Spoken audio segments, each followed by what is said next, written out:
seorang wanita yang berasal dari Italia yang lahir pada 1894. Cian Chuli sendiri berasal dari keluarga yang bisa dibilang biasa saja, sehingga dia kerap mendapatkan perlakuan kasar dari ibunya. Bahkan karena saking tersiksanya, Cian Chuli pernah mencoba untuk bunuh diri sebanyak 2 kali. Setelah beranjak remaja, Cian Chuli disuruh ibunya untuk mencari pria kaya agar bisa memperbaiki ekonomi keluarga mereka. Namun Cian Chuli menolak dan dia lebih memilih menikah dengan seorang pria yang bernama Rafael Pansardi yang usianya terpaut jauh lebih tua daripada Cian Chuli.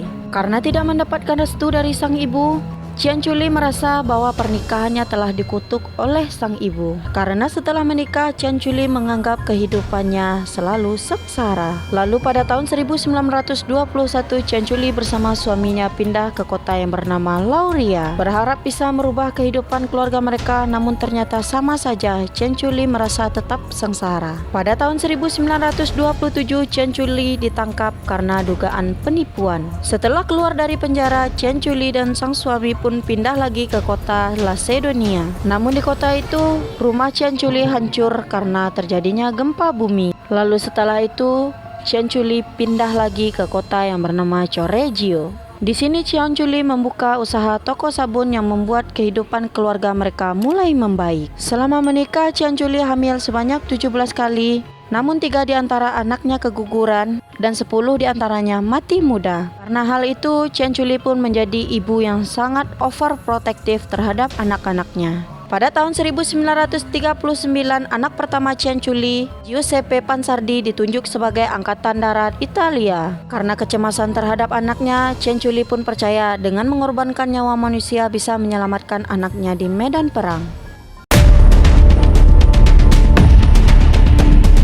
Di kota tempat dia tinggal, selain menjual sabun, Cian Chuli juga berprofesi sebagai peramal. Disinilah korban pertamanya yang bernama Faustina Setti. Faustina datang kepada Cian Chuli untuk meminta mencarikan seorang suami. Cian Chuli pun mengiyakan permintaannya. Faustina pun disuruh untuk datang kembali esok hari dan menulis surat untuk keluarganya bahwa ia telah sampai ke tempat tujuannya. Keesokan harinya Faustina pun datang, lalu Cian Chuli menyuguhkan segelas anggur yang ternyata sudah diberi racun. Setelah Faustina tidak sadarkan diri, akhirnya dia mengambil kapak lalu memotong-motong tubuhnya Faustina menjadi 9 bagian. Lalu kemudian darah dan potongan tubuh Faustina pun dimasukkan ke dalam ember yang berbeda. Bagian tubuh Faustina pun dilarutkan dengan cairan khusus hingga menjadi kental. Di sisi lain, darah yang ada di ember dibiarkan mengental, setelah itu diberi campuran telur, susu, gula, tepung dan dijadikannya kue. Yang dimana beberapa potongan kue itu juga diberikan ke anak pertamanya dan ke beberapa tetangga sekitarnya. Korban keduanya bernama Francisca Soavi dan korban ketiga bernama Virginia Cacioppo. Sama dengan Faustina, mereka pingsan setelah meminum anggur yang disuguhkan Cian Chuli, lalu kemudian mereka kembali dieksekusi dan dijadikan kue, sedangkan Cacioppo dijadikan sabun.